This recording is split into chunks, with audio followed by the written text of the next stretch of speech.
The Galactic Council Chamber was the largest building Daniel Carter had ever seen. It floated in the middle of space, connected to nothing, powered by technology that human scientists still could not understand. The chamber itself could hold 10,000 beings from across the known universe. And today, almost every seat was filled. Daniel stood at the central podium, a small circle of light in a sea of darkness. Around him, rising up like the inside of a massive bowl, sat representatives from over 200 alien species. Some had scales. Some had feathers. Some had no bodies at all and existed only as clouds of glowing energy. All of them were watching him. He had been Earth's ambassador to the Galactic Council for 7 years now. Before that, he had spent 20 years in the diplomatic service, starting as a junior aide in the European Union and working his way up through the United Nations. He thought he had seen everything. He thought nothing could surprise him anymore. He was wrong. The session had started 3 hours ago with a simple agenda. The Kathrani Dominion, a militaristic empire from the far side of the galaxy, had begun expanding into neutral space. They had already conquered 2 small civilizations and were threatening a third. The Council needed to decide how to respond.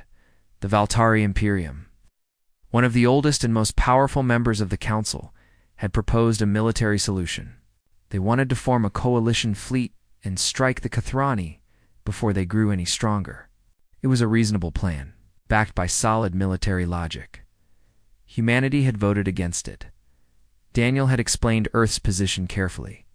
Humans believed in diplomacy first. They wanted to try economic sanctions, trade embargoes, and negotiations before resorting to violence. War should always be the last option, not the first. He thought his argument was reasonable. He thought the Council would understand. He was wrong about that too. Hi! Arbiter Zolkith of the Valtari Imperium rose from his seat. He was tall, nearly 3 meters, with blue-gray skin and 6 eyes arranged in a circle around his head. His voice was deep and resonant, designed by evolution to carry across vast distances. He spoke slowly, making sure every word was heard by every being in the chamber. He said that he had listened to the human ambassador with great interest. He said that he had heard humanity's arguments for peace and restraint, and he said that he had reached a conclusion about the human species. Daniel felt his stomach tighten. He knew what was coming. Zolkith declared that humanity was war-fearing.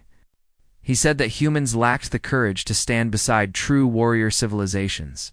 He said that Earth's reluctance to fight proved that they were weak, timid, and unworthy of their seat on the Council.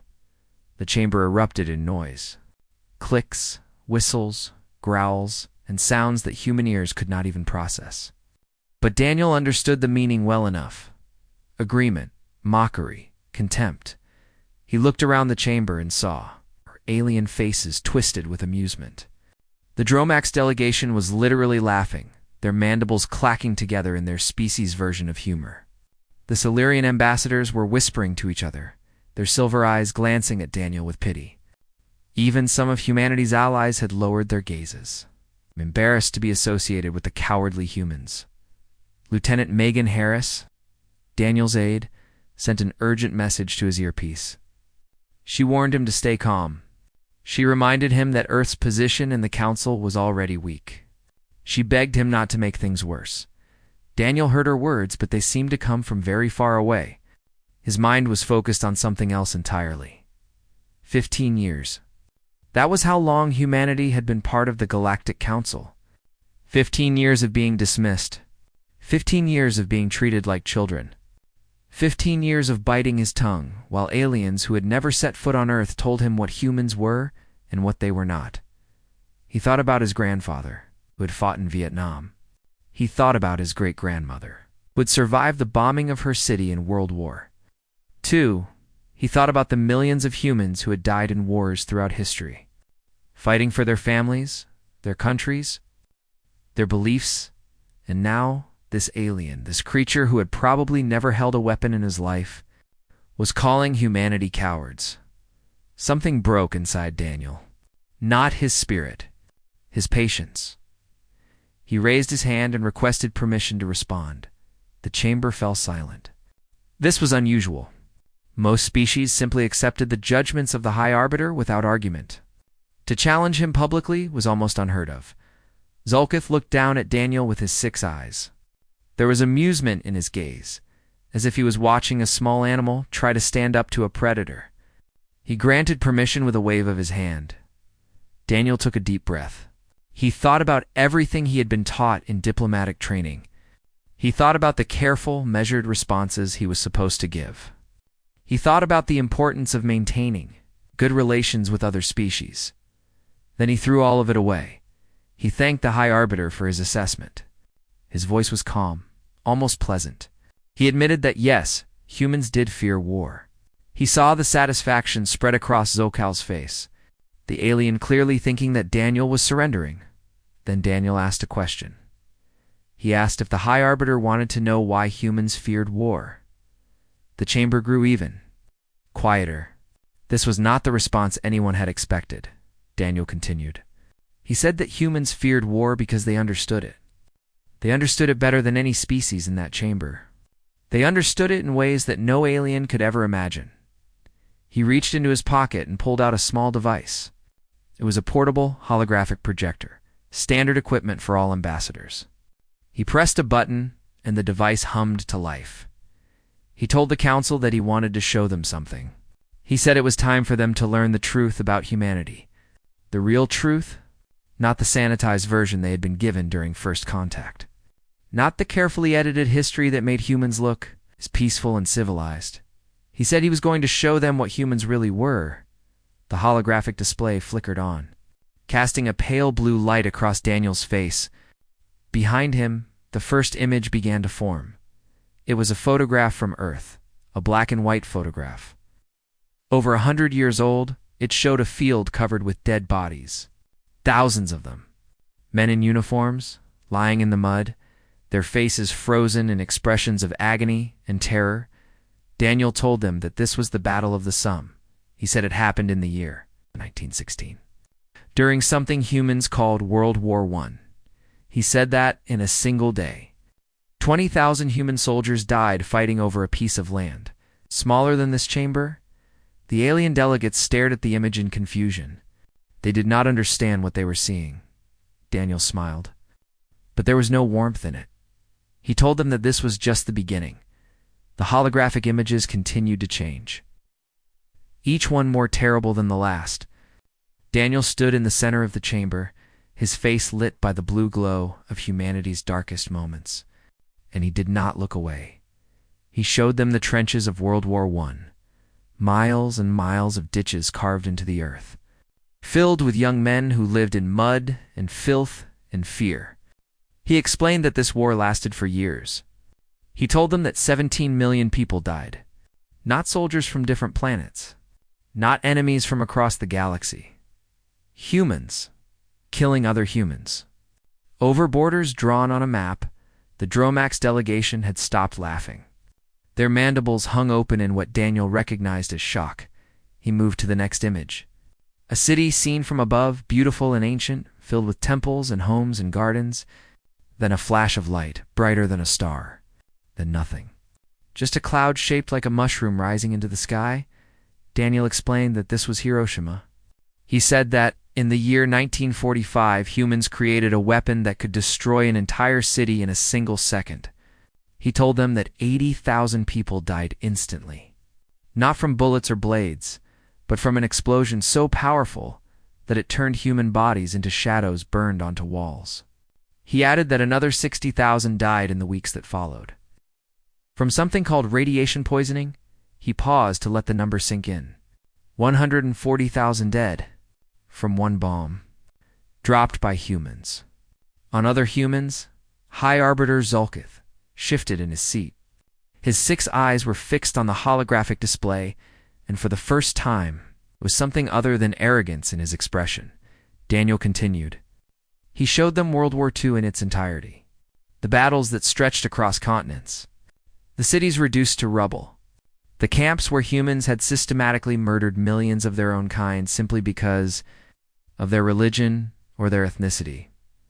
He explained the concept of genocide. He watched the alien delegates struggle to understand it. Many species had wars in their history. The idea of trying to completely erase another group from existence was difficult for them to grasp. They fought for territory, for resources, for power, but total annihilation of a people. That seemed excessive even to the most warlike species in the chamber. Daniel told them that humans had committed genocide many times throughout their history.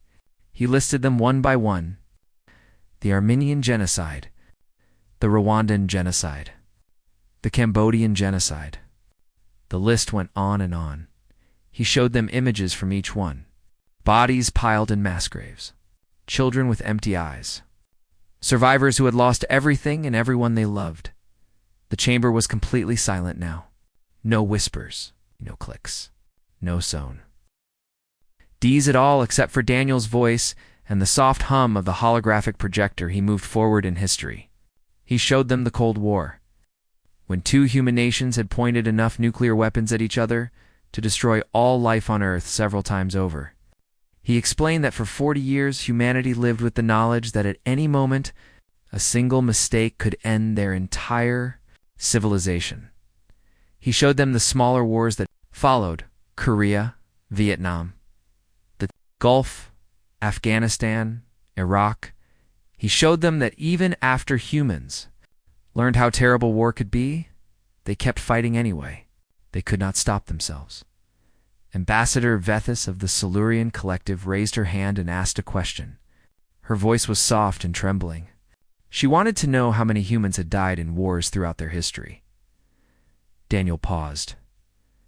He had been hoping someone would ask that question. He told them that in the 20th century alone, the 100 years before humans discovered faster-than-light travel, approximately 100 million humans died in wars. Not from disease, not from natural disasters, from violence committed by other humans. He repeated the number. 100 million? The Silurian ambassador sat back in her seat. Her silver skin had turned pale. Daniel continued. He said that this number did not include the millions who died from war-related famine. It did not include the millions who died from war-related disease. It did not include the millions who were displaced, traumatized, or permanently injured. If you counted all of that, the number would be much, much higher. He turned to face High Arbiter Zolkith directly. He told the Valtari leader that his people had conquered 12 star systems in 5,000 years of recorded history. He acknowledged that this was an impressive achievement. The Valtari were proud warriors. Then he told Zolkith that humans had fought more wars in the last 200 years than the Valtari had fought in their entire existence. Zolkith said nothing. His 6 eyes blinked slowly, processing information that did not fit with his understanding of the universe. Daniel pressed on. He said that humans had been killing each other since before they learned to write. Their oldest stories were about war. Their greatest heroes were warriors. Their most advanced technology had always been developed for military purposes first. He explained that the same species that created beautiful music and art and literature had also created machine guns, chemical weapons, and nuclear bombs. The same hands that painted masterpieces had also pulled triggers and pressed buttons that killed millions. He told them that this was what humans were. They were not peaceful creatures who occasionally fought when necessary. They were violent creatures who occasionally managed to find peace. The holographic display showed one final image. It was Earth, seen from space. A beautiful blue marble floating in the darkness. Peaceful, serene, giving no hint of the violence that had shaped its dominant. Species Daniel turned off the projector. The chamber returned to darkness, lit only by the soft glow of alien bioluminescence and artificial lights. He told the council that he had shown them humanity's past. He said it was ugly. It was shameful. It was not something humans were proud of, but it was the truth. He told them that this was why humans feared war. Not because they were weak, not because they lacked courage, but because they knew exactly what they were capable of. They had seen their own darkness. It terrified them. He asked them to imagine what a species like that would do if they were pushed too far. He asked them to imagine what would happen if humans stopped fearing war. The silence stretched on. Somewhere in the upper tiers of the chamber, an alien made a sound that might have been a whimper. Daniel was not finished yet. He still had more to show them. He told the council that so far, he had only shown them history. Old wars fought with old weapons, but humanity had not stopped developing new ways to kill. He asked if they would like to see what humans could do now. No one answered. No one dared. Daniel smiled again, and this time the smile reached his eyes. It was not a friendly smile. It was the smile of a predator who had been pretending to be prey. He reached into his pocket and pulled out another device. This one was different from the first. It was black and angular, covered in symbols that the universal translator could not read. He told them that what he was about to show them was classified at the highest level. Only a handful of humans knew this information existed. He said that by showing it to them, he was probably committing treason, but he thought they needed to see it. He thought they needed to understand exactly what they were dealing with. He activated the device, and the real presentation began. The black device in Daniel's hand projected images that were very different from the historical photographs. These were sharp, clear, and obviously recent. They showed things that no alien had ever seen before. The first image was a warship, but not like any warship the Council had encountered. Human vessels used for trade and exploration were small, efficient, and unarmed. This ship was none of those things. It was massive. Nearly 2 kilometers long, covered in armor plating and weapon systems. Its hull was angular and aggressive, designed not for beauty, but for destruction. Along its sides were rows of launch tubes, each one capable of firing missiles that could crack a planet's crust. Daniel told them that this was the carrier Lexington. He said it was one of 17 ships of its class currently in active service. He explained that each carrier held a crew of 3,000, and carried enough firepower to glass a continent. The chamber stirred with confusion. The Galactic Council had inspected human military capabilities when Earth joined 15 years ago. Their records showed that humanity possessed only a small defense fleet, barely enough to protect their home system. Daniel understood their confusion. He explained that when humans joined the Council, they had shown the inspectors exactly what they wanted them to see. A few outdated ships, some basic weapons. Nothing threatening. He told them that the real fleet had been hidden. The holographic display changed to show a star map of human space. Red dots appeared across the map, each one representing a military installation. There were hundreds of them.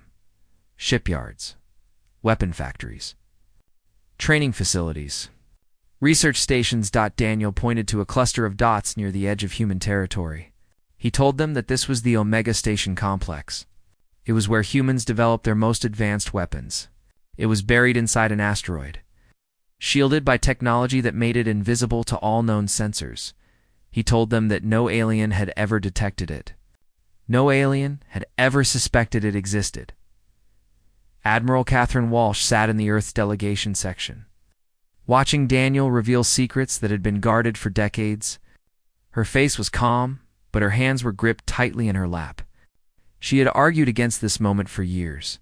She had insisted that humanity should keep its true capabilities hidden forever, but Daniel had convinced her otherwise. He said that sometimes the best way to prevent a war was to show your enemy exactly how badly they would lose. The holographic display continued to reveal humanity's hidden arsenal. Nuclear weapons, thousands of them, stored in hardened bunkers across human space. Kinetic bombardment platforms, satellites that could drop tungsten rods from orbit with the force of nuclear explosions but without the radiation. Biological research facilities studying diseases that could be weaponized against any known species. Daniel watched the alien delegates as they absorbed this information. Fear was spreading through the chamber like a disease. Species that had looked down on humanity for 15 years were now staring at the holographic images with wide eyes and trembling limbs. He told them about the Prometheus Protocol. It was humanity's last resort, a plan developed in secret shortly after first contact. If Earth was ever threatened with extinction, every human ship, every human weapon, and every human soldier would be deployed in a final, desperate attack. The goal would not be survival. The goal would be revenge. To make the enemy pay such a terrible price that no species would ever threaten humanity again. He told them that the Prometheus Protocol had never been activated. He said he hoped it never would be, but it was ready. It was always ready. High Arbiter Zolkith finally found his voice. He demanded to know why. Why had humans hidden all of this? Why had they pretended to be weak? Daniel turned to face him. He spoke slowly, making sure every word was understood. He said that when humans discovered faster than light travel and realized they were not alone in the universe, they faced a choice. They could do what they had always done. They could use their technology to conquer, to dominate, to destroy. It was what came naturally to them. It was what their history suggested they should do, but they chose differently. He explained that humans looked at themselves and saw a species that had spent 10,000 years at war. They saw a species that had invented increasingly terrible weapons with each passing century. They saw a species that had nearly destroyed itself multiple times and would probably try again. And they decided that they did not want to bring that violence to the stars. Daniel told them that humanity's restraint was not weakness. It was the hardest thing they had ever done. Every instinct, every historical pattern, every aspect of human nature screamed at them to conquer the galaxy, to prove themselves, to dominate every species they encountered. They chose not to. He explained that this choice required constant effort. It required humans to fight against their own nature every single day. It required them to build weapons they hoped never to use. It required them to smile at aliens who mocked them and swallow their pride when species like the Valtari called them cowards. He asked if the High Arbiter understood what he was saying. Humanity was not war-fearing. Humanity was warrior-straining. There was a very important difference. Daniel stepped closer to the Valtari delegation. His voice dropped lower, more intense. He told Zolkith that every time an alien insulted humanity, there were humans who wanted to respond with violence. Every time Earth was dismissed or disrespected, there were voices calling for war. He said that he heard those voices. He felt those urges. Every human did, but they controlled themselves. They reminded themselves why they had chosen peace. They focused on building rather than destroying, cooperating rather than conquering.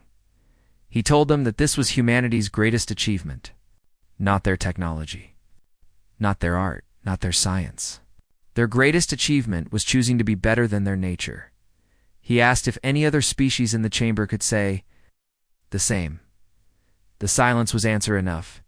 Daniel gestured to the holographic display, which still showed humanity's hidden military capabilities.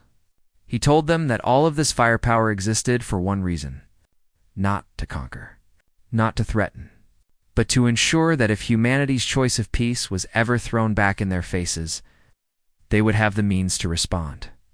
He said that humans hoped they would never have to use these weapons. They prayed that diplomacy would always work. They believed that the galaxy could be a place of cooperation and mutual benefit, but they were not naive. They knew that some species only understood force. They knew that someday someone might push humanity too far, and when that day came, humans would be ready. He told the council that this was not a threat. It was a fact. Humanity had learned through bitter experience that peace required strength, that weakness invited aggression, that the only way to avoid war was to be so prepared for it that no one dared start one. Admiral Walsh finally allowed herself to relax slightly. Daniel had done it. He had revealed the truth without starting a panic. He had shown humanity's teeth without actually biting anyone. But Daniel was not finished. He had one more message to deliver. He turned back to High Arbiter Zolkith. He told him that the Valtari had built their reputation on military strength. They were proud of their conquests. They looked down on species that chose peace. He asked Zolkith to consider something carefully. For 15 years, humanity had been part of the Galactic Council. For 15 years, it watched other species threaten and bluster and fight their petty wars. And for 15 years, humanity had done nothing. Not because they could not, but because they chose not to. He asked Zolkith what that said about humanity, and he asked what it said about the Valtari. The High Arbiter had no answer. Daniel smiled. It was the smile of a man who had been holding back for far too long. He told the council that he had one final thing to share. He called it a warning, and he promised that they should listen very carefully. Daniel stepped away from the holographic display and walked toward the center of the chamber. The light followed him, a single spotlight in a sea of watching eyes. He could feel the attention of every being in the room focused on him, like a physical weight. He stopped directly beneath the High Arbiter's throne and looked up. Zolkith stared down at him, and for the first time in their 15 years of interaction, Daniel saw uncertainty in those 6 alien eyes. Daniel told him that he wanted to be absolutely clear about something. When the Kathrani Dominion began their expansion into neutral space, Earth's leaders had met to discuss the response. He said that the Council believed humanity's first reaction was diplomatic concern. The Council thought humans wanted to negotiate and find a peaceful solution. He told them that the Council was wrong. Humanity's first reaction was rage. Daniel explained that when the reports came in about Kathrani warships attacking civilian populations, humans did not think about diplomacy. They thought about vengeance. Military commanders drew up battle plans. Scientists calculated how many weapons would be needed. Ordinary citizens flooded government offices with demands for war. He confessed that he himself had sat in a room with Earth's highest leaders and listened to a general explain exactly how humanity could destroy the Kathrani Dominion.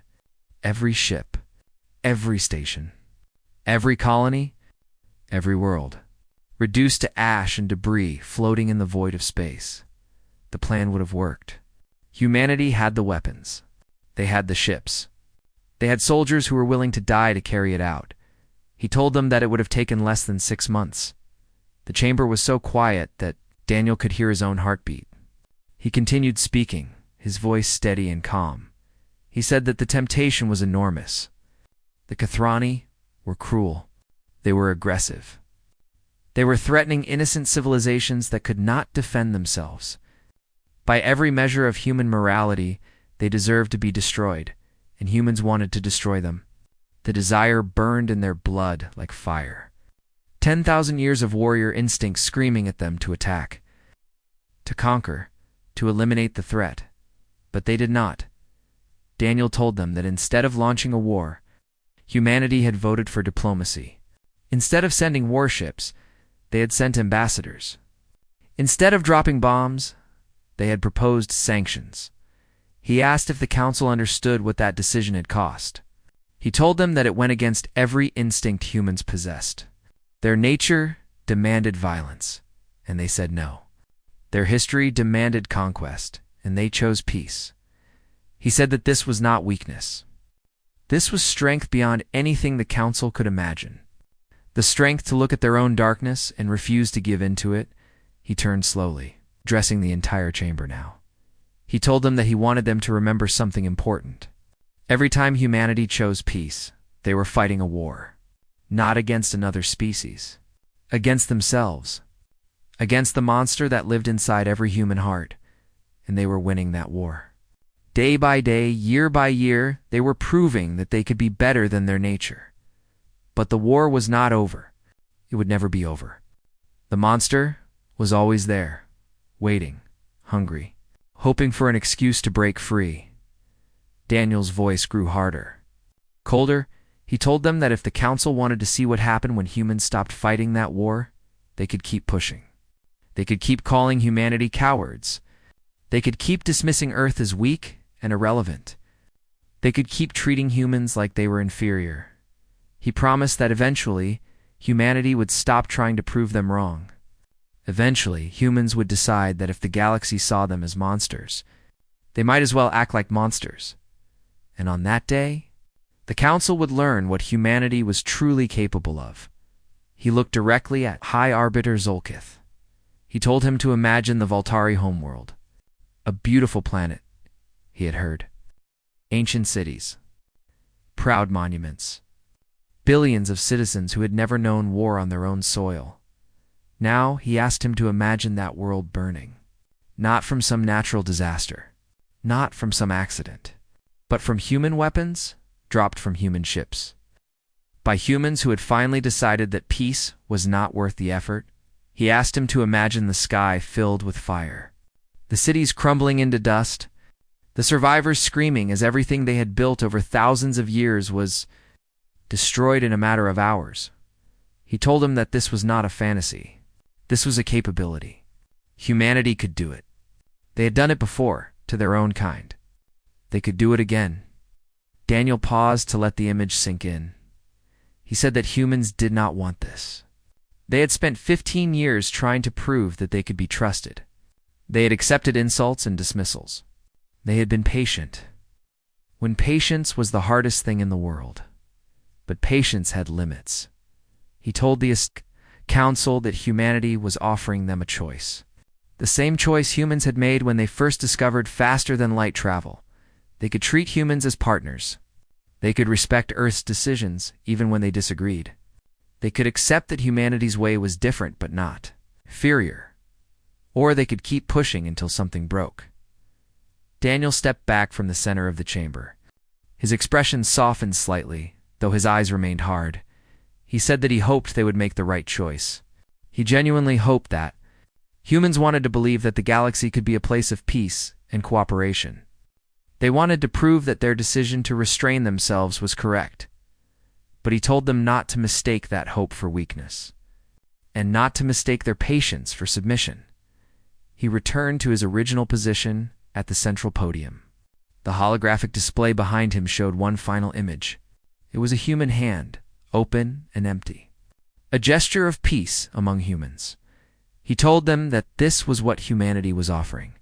An open hand. A willingness to work together. A commitment to finding solutions that did not involve violence. Then the image changed. The hand closed into a fist. He told them that this was the alternative, and he asked them to choose wisely. Ambassador Vethis of the Salarian Collective stood up. Her voice trembled as she spoke. She asked Daniel if he was threatening the council. Daniel shook his head. He told her that he was not threatening anyone. He was simply being honest. For 15 years, humanity had hidden its true nature. They had smiled and nodded and pretended to be something they were not. He said that he was done pretending. He told them that humans were dangerous, not because they wanted to be, not because they enjoyed it, but because it was what they were. Violence was in their blood, in their bones, in their very souls. The only thing keeping that violence in check was their own choice, their own will, their own determination to be better than their ancestors. He asked them not to give them a reason to stop choosing. The chamber fell silent once more. Daniel had said everything he needed to say. The message had been delivered. The truth had been revealed. Now it was up to the council to decide what to do with it. He looked up at High Arbiter Zolkith one last time. The Valtari leader sat motionless on his throne, his 6 eyes unreadable. Daniel waited. The universe waited. And somewhere deep inside every human watching the broadcast, the monster waited too, patient, hungry, hoping. The silence in the chamber lasted for exactly 17 seconds. Daniel counted each one, standing perfectly still at the central podium, while the weight of his words settled over the assembled delegates. Then High Arbiter Zolkith moved. The Valtari leader rose slowly from his crystalline throne. His 6 eyes swept across the chamber, taking in the stunned expressions of hundreds of alien delegates. When he spoke, his voice had lost all of its earlier arrogance. He announced that he wished to withdraw his previous statement regarding humanity's classification. He said that the term war-fearing was clearly inappropriate and should be removed from the record. A murmur rippled through the chamber.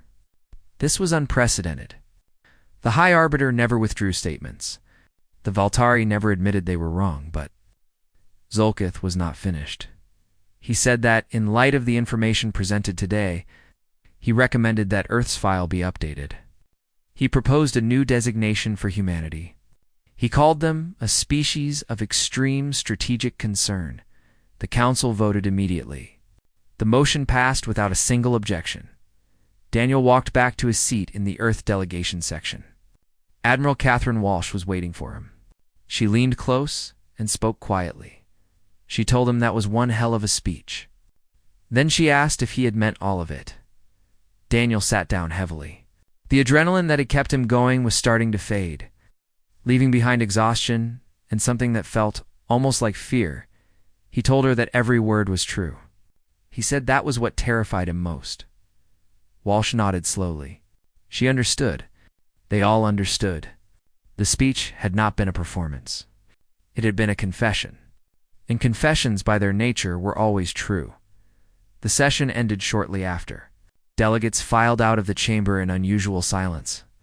There was none of the typical chatter, none of the political maneuvering that usually followed important votes. Everyone seemed lost in their own thoughts. Over the next few days, the effects of Daniel's speech began to ripple outward through the galaxy. The Kathrani Dominion, which had been preparing for another military expansion, suddenly announced a pause in operations. Their official statement cited logistical concerns, but intelligence reports told a different story. The Kathrani had received a copy of Daniel's speech, including the classified information about humanity's hidden military capabilities. They were reassessing their strategic position. A week later, the Kathrani agreed to peace talks.